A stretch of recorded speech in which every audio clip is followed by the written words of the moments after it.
Concluding now, Lecture 88, item number 9, that the infant baptistic answer to the Baptist is spelled out in 5 steps. The first one I've already indicated, namely the contention of the Baptist that it is not explicitly stated in the New Testament that infants are to be baptized, is refuted by the proposition that it is implicitly stated, and that anything implicitly stated, such as the Trinity, is indeed the Word of God, as truly as an explicit statement is. Number 2, the duty of infant circumcision was explicitly stated, and baptism is its equivalent.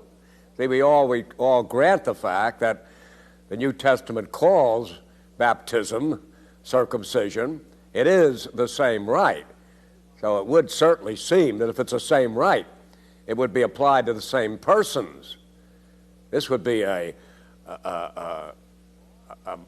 awesome change if Old Testament infants were included in the people of God and the New Testament people were excluded. The New Testament infants were excluded from the people of God. If somebody says, well, look, you admitted that the females were excluded from circumcision in the Old Testament and are admitted to baptism in the New Testament. Yes, but that, I admit, it sounds a bit awesome and massive, but I pointed out to you there, the women were included. Females were included. They just weren't included in this particular manner. There was no question that only males were saved and were members of the household of God. No Baptist even ever thinks of contending that.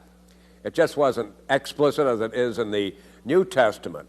But in this other concept, you see a whole genre, infants of believers, certainly would be included by implication if baptism is the equivalent of circumcision, and to exclude them would just be unthinkable. How they could maintain any kind of equivalence between baptism and circumcision if the whole genre of human beings, namely infants, included in circumcision but rejected in baptism. Number 3, therefore, for infant baptism not to be required would require an explicit rejection by the New Testament, which Baptists admit cannot be found there either. You see, here I'm turning the tables completely on my Baptist friend. They are insisting you have to have an explicit statement commanding us to baptize infants. I've already shown that is not necessary, and now I'm trying to show in argument 3, if you stopped admitting children, infants, into the family of God by their proper right, there'd have to be an explicit statement of that, because God would be departing from the practice of centuries. That would require a statement. Look, I'm changing my policy now. Previously, I included infants in the family of God. From this time forward, I am not doing so. Therefore, stop baptizing them, even though for centuries you did its equivalent in circumcision. Now, the Baptists will admit there was no explicit statement there to that effect. They are saying there's no explicit statement, thou shalt baptize. We're saying it didn't need to be. That's been the practice of the ages. That's the meaning of circumcision and so on. But if you're going to depart from having children in the family of God by the right of admission and so on, there would have to be an explicit statement from heaven that it is no longer the will of God that they should be included. That's where an explicit statement would be mandatory, because it would be a total reversal of divine policy. And of course, there's no such statement. Number 4, the New Testament method of entrance to the New Testament church follows the same pattern as the Old Testament. First, Abraham believed and was given believers circumcision, and then his infants were required to be circumcised. Now, in the New Testament, people were first made believers and given believers' baptism. Go into all the world, make disciples, baptizing them in the name of the Father, Son, and Holy Spirit. You see, these are grown-up disciples, and they are to be given baptism on the basis of their belief in the divine Trinity Let me read that again. First, Abraham believed and was given believers' circumcision, and then his infants were required to be circumcised. In the New Testament, people were first made believers and given believers' baptism. Then their children, following Abraham's experience, were to be baptized. Matthew 20:20 following, Acts 22:39, 1 Corinthians 7:14, and so on. This isn't so obvious, but when you think about it, it is fairly obvious. You see, the New Testament is reenacting the Old Testament pattern. Here was a perishing world in Ur of the Chaldees. God called one of those perishing people to himself, and he gave the sign that he belonged to God by the rite of circumcision, what we call believer circumcision, because Abraham believed the call of God and followed him. And then he was to extend the rite of circumcision to his infants also. Now, the same pattern is being followed when Christ commands us to go into all the world and make disciples of the Ur of the Chaldees all around the world. And when these pagans in the outside world, the universal Ur of the Chaldees, believe, they are to receive the New Testament counterpart of the initiatory rite, namely baptism, and having been baptized themselves with believers' baptism, they are, as these other passages indicate, to have their infants baptized also. Number 5, most important, the church in the Old Testament and New Testament is identical in substance. Therefore, since infants were in the Old Testament church, they belong in the New Testament church. Number 10, however, point 5 above, which I've just read, needs to be proven, and to that we come in the next handout, Lecture 89, Infant Baptism, Section 3. 1, remember there are 2 foundation pillars of infant baptism. We've just tried to defend the first one, the identity of circumcision and baptism, against the onslaught of the Baptists, which consists primarily in an indication that it was not explicitly demanded. We've shown it wasn't necessary to have it explicitly demanded, and we've given 4 other arguments as well to show that it was clearly the will of God that infants should be baptized in the New Testament. Before I look at this particular argument, I might mention one thing here. Years ago, I had a very good personal friend of mine who was about to leave the ministry of a church which baptized infants. And when I heard about it, I called him up and said, Bob, I'd like to come over and talk with you about what I hear you have decided, and what he assured me on the phone was the case, and because we were old friends. So I went over and spent the whole day with him. And I gave every argument here and every other argument I could think, arguments I don't have time for here. And I was getting nowhere at all. This one sort of thing that wasn't commanded seemed to be everything to my good friend there. It was just when I mentioned something which I consider a sort of incidental argument, not a substantive or a fundamental one at all, that I reached him. And that was when I said to him, Bob, can you really believe that the New Testament, which is always the richer dispensation than the old one, the new covenant, so much more wonderful than the old one, so that John the Baptist, though the greatest man born of woman, is lesser than the least in the kingdom of heaven? Bob, could you really believe that the children could be a member of that church of the poorer covenant and rejected from the church of the richer covenant? No, he couldn't, any more than I could. That did it for him. They say it wasn't essential, but it was so obvious. God couldn't possibly keep the children in his family in whatever sense, in that impoverished dispensation of old time, and then exclude them from it in the new. It's just exactly the opposite. The rite might be restricted to males in the Old Testament, but you can't see the New Testament restricting it only to males. And baptism becomes a rite for all. Did I once mention to you that there was a debate in the early church at one of the synods on whether baptism should be applied at 8 days, just as circumcision was? And praise God, the decision of that particular council was, why wait 8 days? Why not at the beginning? I may incidentally administer a reprimand to you people who take weeks and months before you get around to the business of baptizing your infants. Do you hope the child can behave or something like that? That child deserves baptism as soon as it comes into this world. And as soon as you are able to get there, father and mother, you ought to be there. I agree completely with that synod. Why wait even 8 days? Certainly 8 months is an outrage. To have people coming when the child is almost ready to walk or has already learned to toddle around and so on is a veritable unbelief in the practice of it. I don't mean that seriously, but I do warn you solemnly about that practice. Now, we have tried, in other words, to show that the onslaught against the first pillar still stands, too.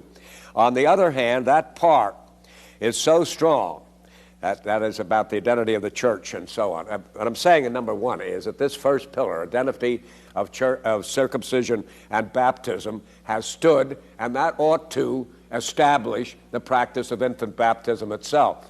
But this fifth argument, which is also the second pillar, namely the identity of the church in the old dispensation and the other, is so powerful a consideration, by far the most powerful support of the practice, that if it were demolished, that is, if the Baptists did fail in their attack on the first pillar, as I think they have, and I've tried to show, if they did succeed in demolishing the second pillar, this structure could wobble. And some people could say it could almost fall, even with the one pillar still holding it. I don't think so, but I certainly do admit that this is a major consideration, and if anyone could prove it to be wrong, it would be a devastating attack. It would be all we could do to try to maintain the practice without it on the basis of the first pillar. In other words, let me put it this way as I have it in writing here. On the other hand, that part is so strong that it amounts to a second pillar, and most Baptists seem willing to admit that infant baptism would stand if this second pillar could stand. Even if they felt they had demolished the first pillar, they tend to feel that if they couldn't demolish this part, they would still lose their case. They deny that it does stand, of course, but no one denies its power if it does. This isn't doing anything about the argument except to show how important it is in the opinion both of the Baptists who are attacking it and the pedo-Baptists who are defending it. This is a momentous consideration. And we're saying if the Baptists can demolish it, we are almost on the ropes. Not quite, but almost. And they are virtually admitting if we can maintain it, they're on the ropes and practically out of justification of denying baptism to their infants. Number three, let us examine this second pillar. The church in the Old Testament and New Testament is the same, and since infants were admitted in the Old Testament dispensation, they should not be excluded in the richer New Testament dispensation of the church. They were admitted to the church in the Old dispensation, they must be admitted to the church in the New Testament dispensation. The church is the same. It's the same body. If they had a right to it in the Old dispensation, they have a right to it in the New. If they had a right to it via circumcision, they have a right to it via baptism. Whatever you think about the identity of circumcision and baptism, as long as the infants are members of the church in the Old dispensation, they certainly have a right to be members of the church in the New Testament. Say they're two different rights if you want to. Try to argue that. If you want an exercise in futility, go ahead, but even that wouldn't change anything. If those children were members of the church in the old form, they are certainly members of the church in the new form. Because by definition, the church of Jesus Christ is that body of believers and their infants. That's the definition of the church. It's not just a body of believers. It's a body of believers and their offspring, their seed after them. I'll be your God and the God of your seed after you. that was true, of course, in the Old Testament, it'd be true in the New Testament. If that was the church in the Old Testament, it's the church in the New Testament. Whatever the other differences may be, that would belong to the essence of it, because you're talking about the people who are constituted by God, members of it. I remind you, there's a difference in the membership of a child and a communicant membership, but membership is certainly at least maintained. Number 4, against this, the Baptists must and generally do insist that the people of God in the Old Testament were essentially different from those in the New Testament. I guess I have to modify that statement here. Let me read it again the way I have it, and I'll explain my discomfiture with my own statement. Against this, the Baptists must, and generally do, insist that the people of God in the Old Testament were essentially different from them. No, that's not correct. I'll have to delete that expression here, and generally do. Against this, the Baptists must, that I'm convinced of, insist that the people of God in the Old Testament were essentially different from those in the New Testament, but I can't say they generally do. You see, the reason I was constrained to put that in there, I see in my own writing, I inserted it later on, but the reason I can't say that, it's absolutely necessary to demolish this idea of the identity of the church in all dispensations, to attack the idea of infant baptism. That is necessary to the case. But you see, to do that is to make an error far more serious than denying infant baptism. This strikes really at the fundamentals of the Christian revelation, and it's what we call the heresy of classic dispensationalism. Some modern dispensationalists are moving away from it, but the fundamental error, probably the most serious error of dispensationalism, is to see the Old Testament church as a different kind of people, an earthly people, basically, as over against a spiritual people. And as far as Darby and Schofield and Schaeffer and people like Ryrie are departing from that position at the present time, but according to the mainline historic dispensational position, there's even a difference in their future destiny. The Church of God in the Old Testament, the Jewish believers, have a different future, even from the Church of God. That's a very serious error, and I will not attribute that to the Baptists as a position. Now get the difference here. I am saying that to demolish this argument, they virtually would have to demolish the identity between the church and the Old Testament. That is necessary to the argument, but that would put them in a heresy far deeper than anything we're discussing at the present time. And though some of them have fallen into it, and many Baptists are classic dispensationalists, I would never say of the Baptistic group as a whole, and I wouldn't even think of it with reference to the Reformed Baptists. I hope you follow me here, and I'm glad I made that slip in a sense and could correct it so that anybody else who may have even momentarily slid into that way of thinking is corrected too. Let me repeat for the nth time here so that we get that. The Baptist really has to prove the dispensationalist position in order to demolish this argument. They don't do that, most of them. Some of them yet. They don't do that, but insofar as they don't do that, the argument for pedo-Baptistic position on the basis of their children being in the same church now that they were in the Old Testament in which they were admitted stands unrefuted. What I'm trying to say, the Baptists are between the devil and the deep blue sea. The devil is falling into dispensationalism and making a radical distinction between the Old Testament and New Testament, and for them, the deep blue sea is falling into pedo-baptism. We don't think it's any disaster for them to do that. We hope to God that they will be persuaded of that and that we may have a unity at this point. Though, as I've said before, I think we can have a deep unity with Reformed Baptists even though we have this difference.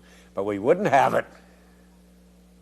I mentioned Al Martin a moment ago. If Al Martin ever fell into that business of denying the identity of the church, I wouldn't have fellowship with him at all.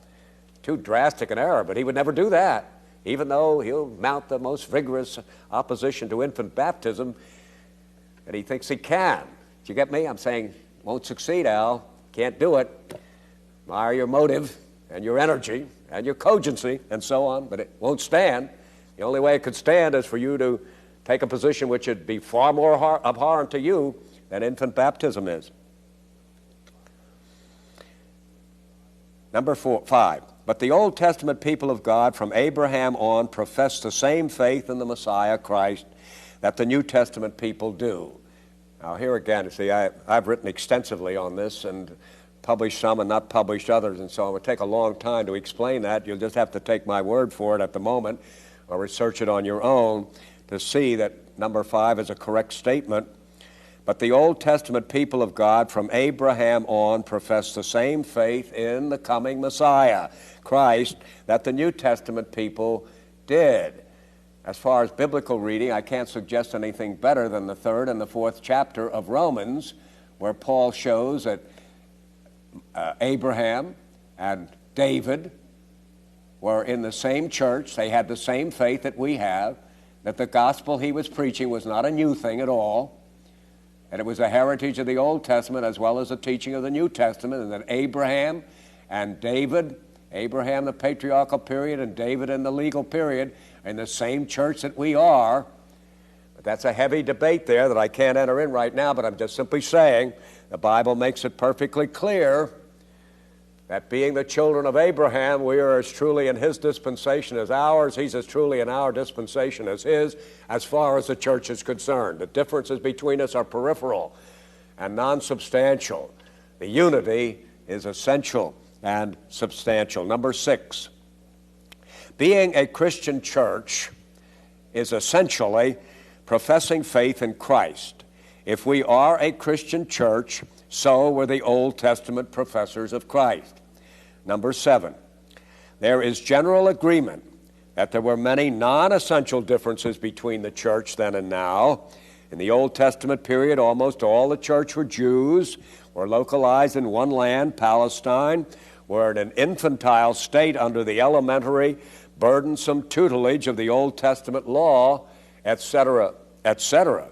8, but Old Testament saints were heirs nonetheless, just as much as more grown-up New Testament Christians. As Galatians 4:28 puts it, and you, brethren, like Isaac, are children of promise. Here's Paul saying to New Testament Christians, you're like Isaac, you are also children of promise.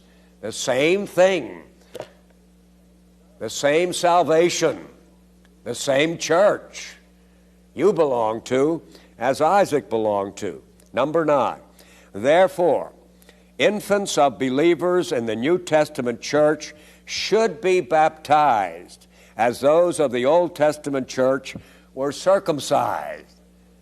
That's the basic argument of it, and I might sort of state them summarily as I finish up this discussion here. And fundamentally, 2 pillars, 2 basic arguments for infant baptism, for inclusion of children in the church. The one great one is circumcision and baptism are the same rite, same initiatory rite. And since no one questions the fact that circumcision was applied to infants, there is no reason to question the fact that baptism would apply to them also, and there's every argument to suggest that actually it would. And the second argument, which we've just been discussing, is the identity of the church in both dispensations. We are talking about the same body of people. And if that body of people includes professed believers and their infants in the church in one age, it must include believers and their infants in the church in another age. And we've even pointed out since having the children in the church in any sense whatever is a very great privilege, it'd be absolutely mandatory for that privilege to continue in a richer form, not to be abrogated, so the children have no standing in the church whatever. This is where I feel a sort of poignant sympathy for the Baptists reverting to a dedication service. It's almost as if they recognize their impoverishment by not having a divinely commanded baptismal rite for their infants. But poignantly sympathetic as I may be, as I've said before, you're offering your child to God is one thing. God's commanding your child to be baptized is another thing. And I think that though I sympathize with you in recognizing that the child came from God and belongs to God and should be given back to God, and I even feel God would honor your acts of dedication, at the same time, you know without my saying it, there's all the difference in the world between something which God has commanded and something which you feel to be the case, and from your pious hearts actually want to acknowledge. But if those two arguments are sound, it seems to me infant baptism explains why the church down through the ages and overwhelmingly to this particular time have their children baptized in infancy. Number 10, when the present 100 videotapes of Handout Theology are completed, I am to do 50 more. And this advanced Handout Theology will include a statement of the famous Baptist A.H. Strong's arguments against infant baptism with my reputation. I've gone into this considerably for this first time around, as it were, but at the same time, I haven't given you all the fine points of the Baptistic argument, and I've always been impressed by A.H. Strong's lining them up and stating them in the fresh and cogent and powerful form in which he states any item in theology. I've already mentioned to you that there were three giant theologians at the turn of the century, Charles Hodge and W.G.T. Shedd of the Presbyterian tradition and A.H. Strong of the Baptist tradition. Now here, when we go to this again, I'm going to just line up his arguments, which, though they occur in a systematic theology, pretty well cover just everything that the Baptists have presented. Some Baptist literature is voluminous today as well as in the past. People have written hundreds and thousands of pages in support of their anti-pedo-Baptistic position and so on.